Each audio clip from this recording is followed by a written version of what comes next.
es que para entenderlo bien, el diputado Ortiz se vacunó con Sinovac o Pfizer.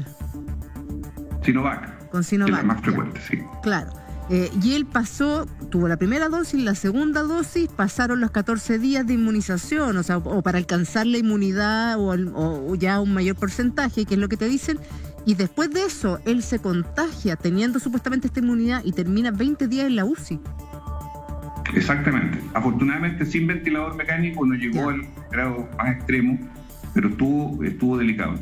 La pregunta es, Juli, ¿cuánta gente hoy día está cayendo, grave o menos grave, pero está cayendo con infección coronavirus y está vacunada pasados los 14 días de la segunda dosis, o sea, con supuestamente la inmunización activa? ¿Por qué hago esta pregunta? Porque en la práctica lo que no sabemos es si las cepas nuevas son resistentes o no a la vacuna.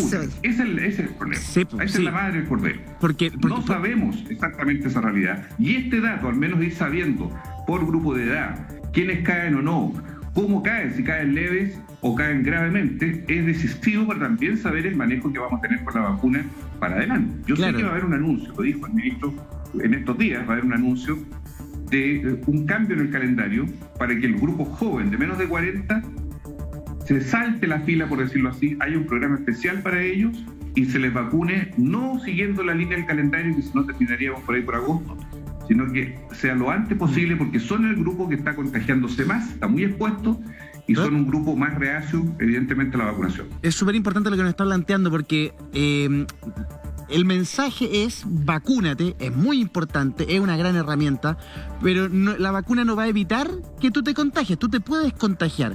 Lo que pasa es que es muy poco probable que se dé este escenario, que el diputado Ortiz termine complicado, termine en la UCI. Entonces, no nos olvidemos que la principal medida es lavado de manos, distancia y mascarilla. Después la vacuna.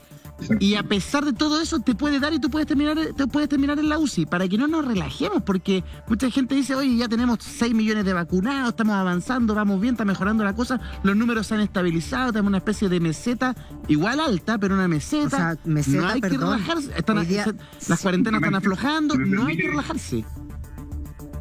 Justamente a propósito de lo que tú dices, es tan importante este punto que también hemos hecho ver nuestro reparo a una idea que señaló la autoridad ayer en su reporte, que era un estudio del carné verde o carné sanitario para las personas vacunadas. ¿Por qué es peligroso? No porque uno tenga una crítica caprichosa, porque derechamente quien se sienta protegido, entre comillas, porque ya recibió las 2 dosis y tenga ese carné y le digan ya, usted puede andar sin mascarilla, usted se puede subir a un avión, usted puede ir a un lugar público, ¿verdad?, sin mayor problema, a usted no le vamos a controlar nada, la verdad es que genera una pseudo protección francamente alarmante. Yo no entiendo, en las condiciones en que estamos hoy día. Más bien, ¿sabe por qué lo entiendo? Yo comparto completamente con usted que es un tema de falsa seguridad que te puede generar este carnet, pero lo entiendo también como una especie de llamado a grupos más reacios a la vacunación. Un incentivo. Un incentivo a ir a buscar la vacunación para obtener este carnet y tener un poco más de libertad.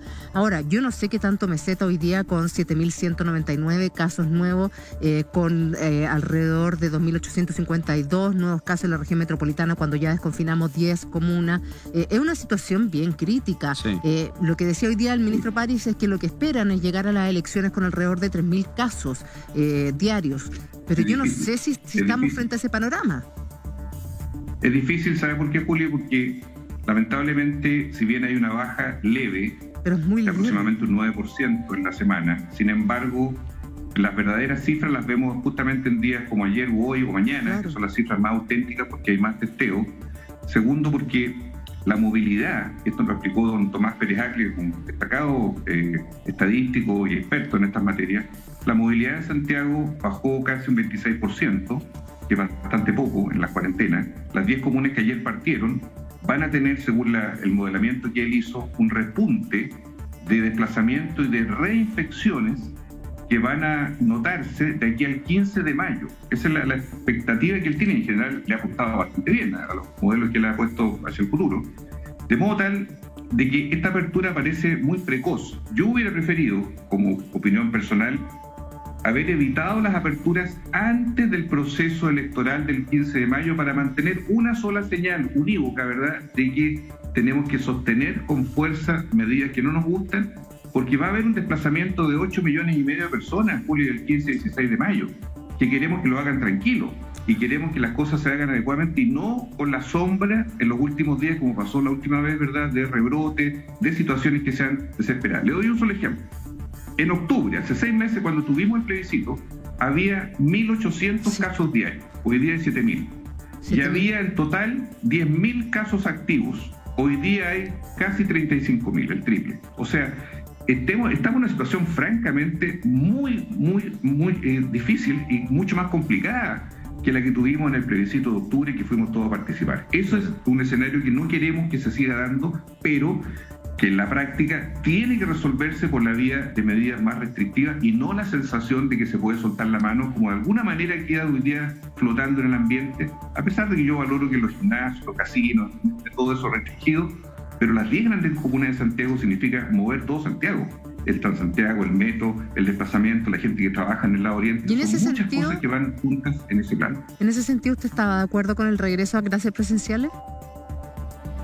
No, mire, lo último que hay que pensar siempre es el regreso a clase, porque los menores hay que tenerlos siempre, yo diría, como el eslabón final, con toda la seguridad dada. Yo veo aquí una cierta obsesión del ministro de Educación que una y otra vez vuelve con este tema, y la verdad es que la sensatez de los papás, que creo que ha sido la que ha puesto cabo en la tierra, los profesores, ha puesto en duda esa opción que yo la veo muy difícil, salvo para colegios que tengan muchas medidas protectivas diseñadas, colegios generalmente que no son los públicos, sino que son particulares subvencionados u otros que permiten un monitoreo. Imagínese usted, ¿qué hacemos con los menores de 12 años? Sí. Y los menores de 6, 7 años. Sí. ¿Qué hacemos con ellos cuando son muy difíciles de controlar y manejar en sus contactos físicos, en las cosas que se llevan a la boca? En fin, todo eso es casi imposible. ¿Qué tanto más se puede perder si esperamos un poco a que este brote, que ya va bajando, pero muy lento, podamos tenerlo más controlado? Esperamos todo hacia finales de mayo, con casos mucho menores de los que hoy día tenemos, pero sin apurar el ritmo de las clases, que es una logística que incluye el transporte escolar, que todo lo que es el traslado de los padres, ir a buscar, a dejar, tantas cosas que están asociadas al mundo escolar, y la contagiosidad de un niño significa la contagiosidad de una familia. Totalmente. Que ellos contagian también a su grupo familiar. Hablemos de realidad comunal. Hay comunas, por ejemplo, bien, como estoy revisando aquí las cifras oficiales, Puente Alto, 2033 contagios al día de hoy. Es la primera comuna a nivel nacional. Vamos a tomar contacto con el alcalde Germán Codina, el alcalde de la comuna de Puente Alto. Buenas tardes, alcalde, gusto saludarlo. ¿Cómo está? Hola, Eduardo, ¿cómo están ustedes? Bien, preocupado de Puente Alto. Fíjese que bueno, aquí en la página del gobierno están las cifras oficiales, más que Los Ángeles, más que Valparaíso, más que Punta Arenas, que Temuco, que Maipú, que la vecina La Florida, que Viña del Mar, San Bernardo, cualquier otra comuna a nivel nacional, Puente Alto. ¿Por qué no logran bajar las cifras de Puente Alto, alcalde? Yo ayer estuve en Puente Alto, anteayer estuve en Puente Alto. Y la cantidad de personas en las calles, en ferias improvisadas, uno entiende que la realidad es mucho más compleja para sectores que son más desposeídos. ¿Eso explica el que Puente Alto no logre bajar sus casos COVID? A ver, mira, primero explicar un poco para que la gente nos entienda que tú estás hablando de las cifras absolutas. Sí. Cuando hablas de la tasa, es decir, de los contagios cada 100.000 habitantes, te vas a fijar que hay otras comunas que están en situaciones que son bastante más complejas que Puente Alto. Ayer salía en la televisión Cerro Navia, Peñalolén, Los Espejos y no recuerdo, había otras comunas más. En cuanto a tasa, cada 100.000 habitantes. Sin embargo, la cifra de Puente Alto, por ser tan grande, siempre nos hace estar punteando en el índice que nos coloques. ¿Ya? Tiene que ver con la proporción de habitantes. Claro, cuidado, eso no es justificación y tampoco quiero dar una mala señal a los vecinos. Claro que hay que seguir cuidándose, el autocuidado es crucial. Nosotros hemos vacunado ya cerca de 300.000 personas en la comuna, incluso un poco más, ¿ya? Y eso es obviamente una cantidad de personas extraordinaria. O sea, se ha hecho un esfuerzo gigante. No obstante, que durante el último mes ha habido una baja sistemática en la cantidad de vacunas disponibles para que los municipios podamos estar inoculando, ¿no es cierto? Eso ha generado un pequeño retardo y además los grupos etarios están demasiado restringidos. Nosotros hemos solicitado que se amplíe el rango del grupo etario, ¿sí?, para que podamos, ojalá, ir vacunando más rápido. De hecho, nosotros tenemos, para que te hagas una idea, la capacidad de vacunar 10.000 personas al día en Puente Alto, y estamos vacunando 3.000, 3.500 porque no nos llegan más vacunas. Exacto. Ahora, la respuesta a eso ha sido que se protege mucho la segunda dosis y el stock parece ser que no es tan grande como se planificó en un comienzo, a principios de marzo, de que íbamos a tener. Entonces, no quieren abrir los rangos etarios porque no van a tener vacunas suficientes directamente. Claro, ahora hay otras, efectivamente, lo de las vacunas ha sido un tema, yo creo que no nos amplían el rango etario por ese mismo problema de stock, pero yendo también al fondo de lo que tú me consultabas, Eduardo, por ejemplo, hoy día que hubo un problema con el metro, sí, sí. De todos los trabajadores y trabajadoras puentaltinas que iban a sus fuentes laborales, se producen aglomeraciones que también repercuten finalmente en contagios.